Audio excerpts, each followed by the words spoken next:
Hey guys, welcome to the review of Soul. Soul is a brand new Pixar movie written and directed by Kent Powers and Pete Docter. I know Kent Powers co-directed. Kent Powers and Pete Docter. It stars Joe Garner, played by Jamie Foxx. Throughout his life, it seems like he's not sure he's really happy with it, and then one day he gets the gig of his life, and he falls into a pipe, and that is the plot of Soul. I'm gonna be straight up with y'all. It's Pixar. What? Come on, it's Pixar. Even Onward, which is not like one of the most emotionally invested, or maybe not one Pixar's top tier, but it's still Pixar. They still make great ass movies. So straight out the bat, this movie's pretty fucking great. But before I get to why it's great, there's one little nitpick I have, and it's just one little nitpick, and it's the one negative about this whole thing is that when it ends really, really abruptly, like that. It's like, that's it, no more. And I found it really off-putting because you're in throughout the journey throughout the entire time, and when it ends, it's like, oh, okay, I guess that's. I mean, you still feel the emotional core, but you're like, oh, that's it. All right, cool. This is a great movie overall. But yeah, that's my only negative. It ends abruptly. Now for the positives. Wow. Straight out the bat, the animation in this movie is fucking amazing. Everything that's not a human in this movie looks like it was shot in the real world. I'm talking like from the sewer to the barber shop to even the hallways. I was like, holy shit, this really looks like a hallway, not an animated, like a fucking hallway.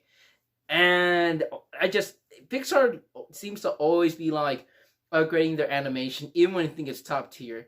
If you think the water in Incredibles 2 is top tier, there's like a few ocean scenes. The water is actually a little way more improved than it was in Incredibles. So off to Pixar with that. But obviously, that's what they're known for. The humor really works really well. And but specifically why it worked with me a lot is because I love Family Guy. It's one of my top tier comedies of all time. It's very weird. This comedy has a lot of Family Guy humor where they'll say something, remember that time in here, and then they show that time of here. They do that a lot with a lot of. I would just say they do that a lot with a bunch of times and characters, and the way how they use certain people for those kind of jokes is really fucking hilarious. Like there was a joke with basketball specifically is the one that really cracked up the most.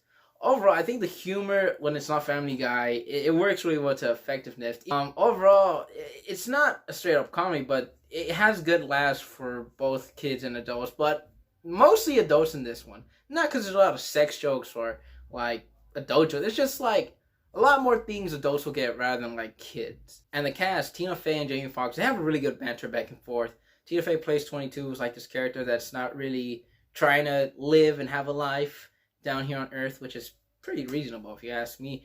But Joe Gardner, since he's trying to go back to Earth to get this gig he's always wanted, he has to work with her in order to go back to the real world, and they have a really nice back and forth vibe. They have a nice back and forth banter. They have a journey throughout, of course, both of them, and it leads to very interesting like intersections of their beliefs in a way. So I thought that was pretty cool. And another thing that I thought was pretty cool. This movie, okay, I don't know if Disney learned this from anything, but they hit 50% of this movie. As in, there's 50% of the movie you guys don't know about. There's like an entire other half where I went in, where after watching the trailers and hearing all these things, it does something really not crazy, but does something like you don't see coming. And it builds off that more and more. And I thought it was really dope. They didn't tell us the entire thing. Because unlike Onward, and I'm not trying to compare, but like unlike any other Pixar movie, they usually show you like the main stuff, the big action or the big set pieces for the third act, some cool little jokes for the second act, and just like the introduction for the first act. This one, they give you like the introductory to the first act and half of the funny things in the second act. And aside from there, you're kind of blind. You don't really know where it's going to go. And I really appreciate that because I love going to movies not knowing anything. Which is why I love Blade Runner 2049, even though it fucking bombed. But when movies do this, where they keep things a secret from us, and we go in and we think we know something, then when we think we know something, and then we go in and it turns to be something we didn't expect, I love that shit. I think the other thing that works is that the emotional hits in the movie really hit fucking hard. Like the first 8 to 10 minutes, they're setting up Joe Gardner's life for like, yeah, this guy's having a midlife crisis and he's not having that great of a time in his life either. Yeah, you feel that shit. There's a lot of panning into his face, a lot of the way how he's not happy with his class and not with his life, and how his mom is always on his like ass about making sure he has a real job. I was like, oh shit, oh, this is real, a little too real. But I really appreciate how it set it up.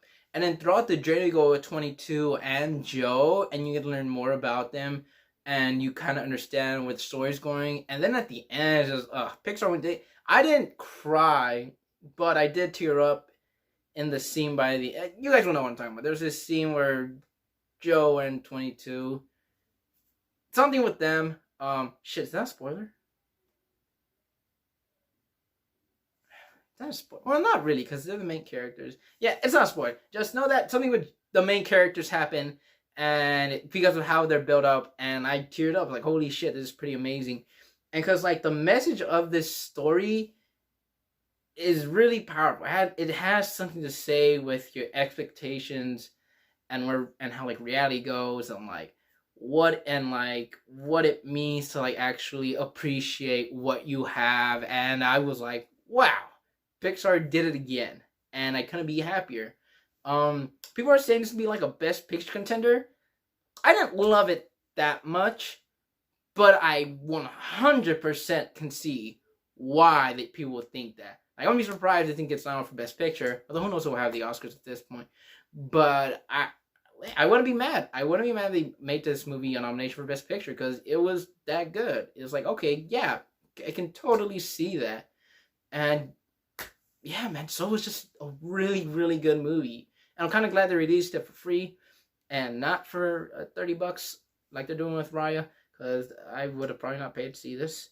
But I think the fact that it was free on Christmas, it's a great family movie. I think you guys should check it out. Overall, I think this is another Pixar win. Another original Pixar win in total. It's just, when Pixar do their most original stuff, that's when they really hit home. That's when, like, alright, yeah, this is it. Like, that's why we love Inside Out, Monsters, Inc., Toy Story. Some people Brave. I didn't love or like Brave, but I'll give the credit due where it's original. Cars, you know, after 2 and 3, they're like, eh, but usually with their original shit is what I really like the most. And of course, Coco. Come on. Oh my god, Coco is top tier. But overall, I have to give it like a 7.5 out of 10. I really enjoyed it. And I think it spreads a good message. And Pixar, I can't wait to see what they do next. I know they have Luca. I know they have the Turning Red Panda movie.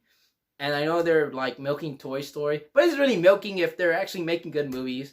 Because everyone said, "Oh, Toy Story 3," what? And then we cried, and then Toy Story 4, like, oh, and then we cried. And who knows? Maybe Buzz Lightyear's not gonna cry because it's more action packed. But yeah, guys, go check this out. It's a great movie, and I totally recommend it for everyone to go and see. What do you guys think of So?